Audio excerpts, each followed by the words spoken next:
और आइए बात करते हैं रामपुर के रण में आजम बनाम नवाब की, क्योंकि दूसरे चरण में सबकी नजर रामपुर पर टिकी हुई है। यहां दो परिवारों के बीच जंग थी, एक तरफ आजम खान का परिवार, दूसरी ओर नवाब फैमिली। और यहां आजम खान रामपुर की शहर सीट से नवाब फैमिली के काजिम अली खान से उनकी टक्कर है। वहीं स्वार टांडा की सीट पर इनके बेटों के बीच जंग है। एक तरह से ये अदावत के साथ विरासत की भी जंग है, जिसे जो जीतेगा वही कहलाएगा रामपुर का बाहुबली।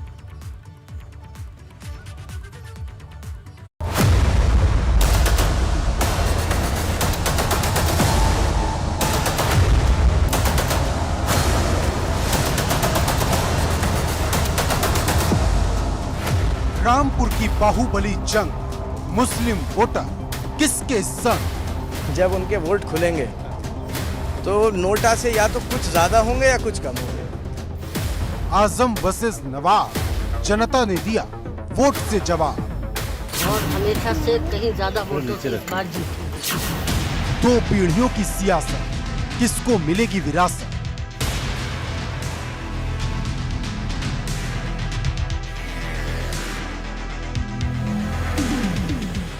यूपी में दूसरे चरण की लड़ाई भी लॉक हो गई है। जनता ने अपने वोट से मैदान में उतरे सभी प्रत्याशियों के भाग्य का फैसला कर दिया है, लेकिन सबकी निगाहें रामपुर पर टिकी रहीं, जहां दो परिवारों के बीच दिलचस्प लड़ाई है। एक तरफ आजम खान का परिवार तो दूसरी तरफ नवाब परिवार।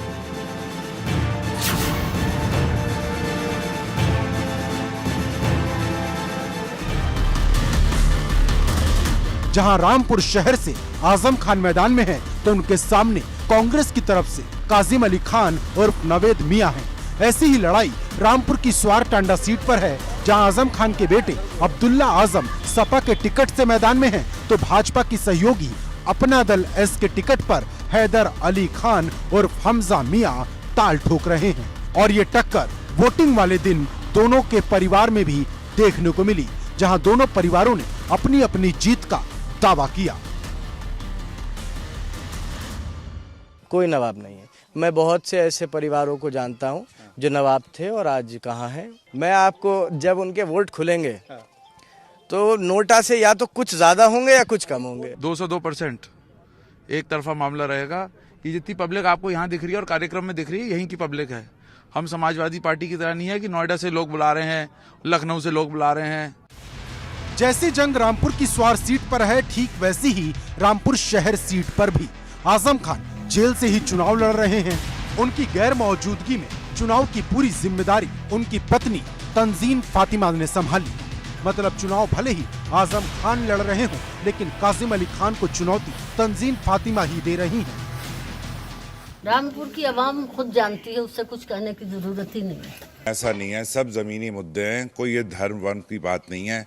मेन चीज़ यह है जो रोज़मर्रा की ज़िंदगी है, उसमें जो अड़चनें और परेशानियां आती हैं, वो ज़मीनी मुद्दे हैं। रामपुर में चुनाव का असर इतना है कि वोटिंग के दिन न सिर्फ ये परिवार बल्कि इस परिवार की बहुएं भी वोट डालने के बाद अपनी अपनी जीत का दावा करती नजर आई। एक तरफ आजम खान के बड़े बेटे की पत्नी अदीरा अदीब थी, तो दूसरी तरफ हैदर अली खान की पत्नी शौकत जमानी।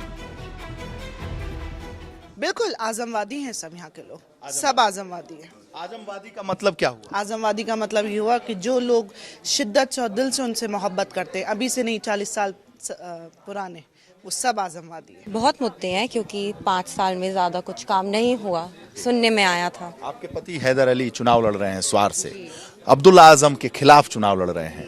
कितना उम्मीद रखती हैं कि जनता उनको प्यार देगी? दिख ही रहा है, दे रही है।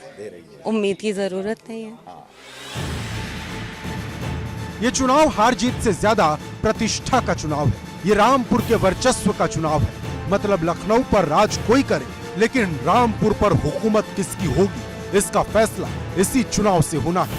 यही वजह है कि भाजपा की नजर इस चुनाव पर टिकी है, क्योंकि जो काम 2017 में नहीं हुआ, वो भाजपा अपना दल एस के सहारे 2022 में कर लेना चाहती है। उधर दूसरी तरफ रामपुर शहर सीट पर आकाश सक्सेना आजम खान को चुनौती दे रहे हैं। मैं इसको उस तरीके से नहीं लेता। जेल में आज वो अपने कर्मों की वजह से है और न्यायपालिका की वजह से है। रही बात चुनाव की, तो आज चुनाव में जो स्थिति है उसके हिसाब से देखा जाए तो रामपुर की जनता आजम मुक्त रामपुर बनाने के लिए पूरी तरीके से मन बना चुकी है। 2017 में भाजपा ने यहाँ 2 सीटें जीती थी, लेकिन सपा ने 3 सीट जीती। दरअसल रामपुर वो जिला है जिसे आजम खान के विरोधी आज तक नहीं हिला पाए, लेकिन जो काम आज तक नहीं हुआ, क्या वो अब होगा या फिर रामपुर मजबूती के साथ आजम खान के साथ खड़ा होगा? रामपुर से वीरेश पांडे के साथ ब्यूरो रिपोर्ट, एबीपी गंगा।